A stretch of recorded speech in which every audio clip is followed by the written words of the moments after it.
You don't see irrelevant things. That's most things. You do see things that move you forward, and you do see things that get in your way. And in the class of things that get in your way are indeterminate occurrences, novel or anomalous occurrences. And almost everything that gets in your way is in some sense a novel occurrence, because you usually structure your behavior so that you don't go anywhere where something wildly anomalous is likely to occur. So if you encountered an obstacle, two things happen at the same time, and one is that your movement forward to your specific goal or sets of goals is blocked. But the second thing that happens is you're faced with a mystery, and the mystery is this thing wasn't supposed to exist, but it does exist. So what implication does that have for everything I think? And that's very, very hard on people. They do not like that at all, and no wonder, because it's the constrained chaos that's underneath everything, inhibited by your contextual knowledge, that suddenly popped its head up into your world. It's like the shark in the movie Jaws, which is of course a mythological story. It's exactly that, and it's exactly what that movie signified. A safe vacation paradise, all of a sudden threatened by some subterranean thing that can pull you down and that destroys the peace and the harmony of that particular community. It's a dragon story, it's a hero myth, it's the story that people have been telling forever. So and what you can think of that thing that reemerges, that shark that rises up from the depths, or that whale, or that dragon, or that predator, or the foreign invader for that matter, or the barbarian. They all fit into the same category. That's what had been deemed irrelevant suddenly manifesting itself. And when you think about how much is deemed irrelevant, the fact that it suddenly manifests itself, that's exactly the purpose for the reason for the trauma. It's like, well, I've eradicated from my conceptualizations 99.99% of everything. It's zeroed out, and all of a sudden I've made a mistake. Bang! I don't know where I am. Well, what's relevant when you don't know where you are? And the answer to that is, since you don't know, everything is relevant. And you can imagine the sort of terror that people who experience paranoid schizophrenia are living in perennially, because what happens to them is precisely that. They undergo neurophysiological transformations that makes everything that they once depended on disappear, and everything comes back as relevant. And that puts them in the early stages of schizophrenia. That's extraordinarily stressful neurophysiologically. So they're overwhelmed with cortisol, and their brains deteriorate as a consequence of that. It's just too much. So, and unsurprisingly, right? Because you can hardly deal with anything, let alone with everything. Now, and often what you see, and it's rarely conceptualized this way in the training of clinical therapists, but often what you see when you are dealing with people who are in crisis isn't people who have a mental illness. In fact, in my experience, that's actually quite rare. What's far more common is that the person that you're talking to has become overwhelmed by catastrophe. So their life has fallen apart in some way that makes what they're doing actually impossible. So maybe someone very close to them in their family that they were depending on has developed a very serious illness, and that's thrown their entire financial state into utter chaos. Or maybe they've developed a condition that makes it impossible for them to work. Or you can imagine the potential range of catastrophes. And they're coming to see you because they're anxious and depressed. But the reason they're anxious and depressed is because everything they have ignored has popped its head back up and is hell-bent on their destruction.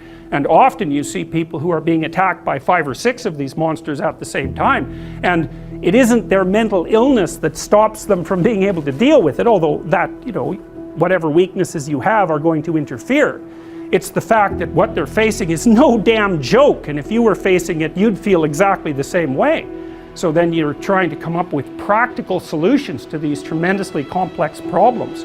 And that's it's extraordinarily difficult, generally speaking. People often don't come to a therapist until they've exhausted their entire range of resources. They cannot figure out what to do. And so, in a situation like that, you can administer antidepressants, and maybe that'll help the person increase their stress resistance. But and it may be that because they're depressed and have been brought down, that they are in fact exaggerating the danger of some of the smaller monsters that are after them.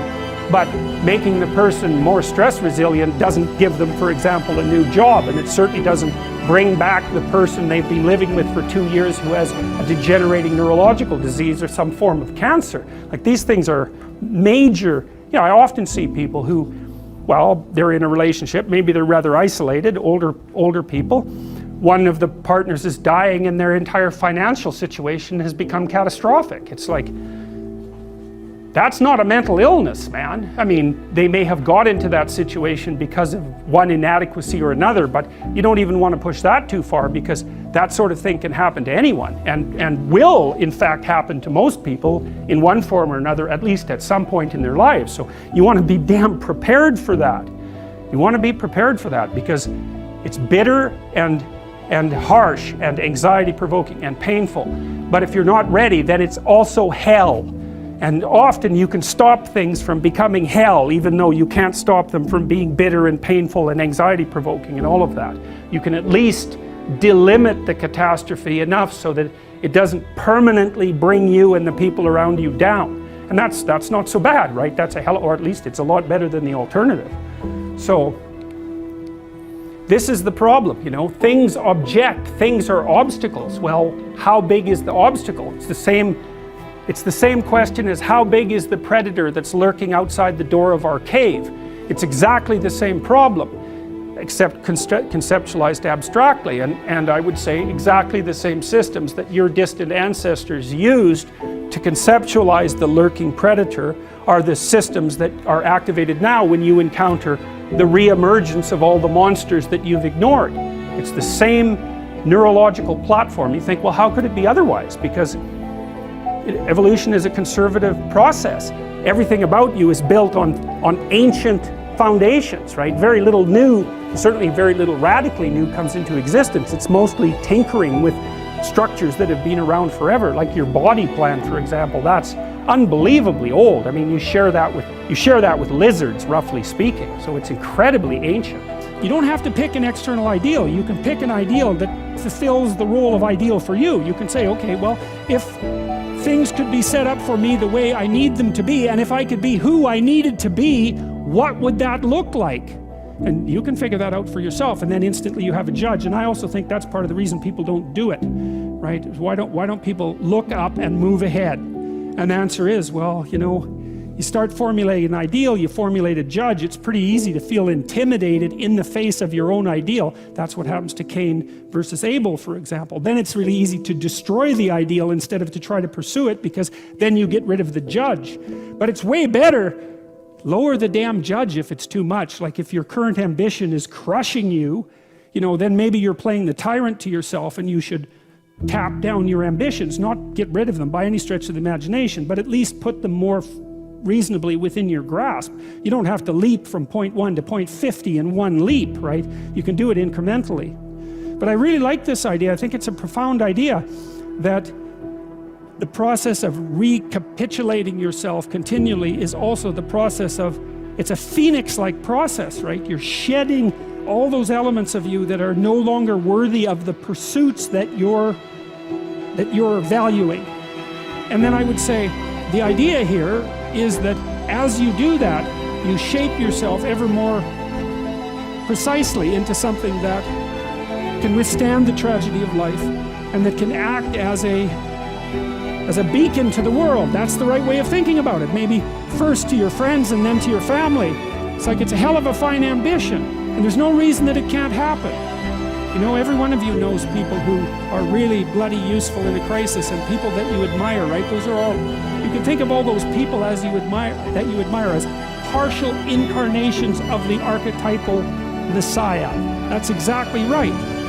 And the more that that manifests itself in any given person, then the more generally useful and admirable that person is in a multitude of situations. And we don't know the limit to that. But people can be unbelievably good for things, you know?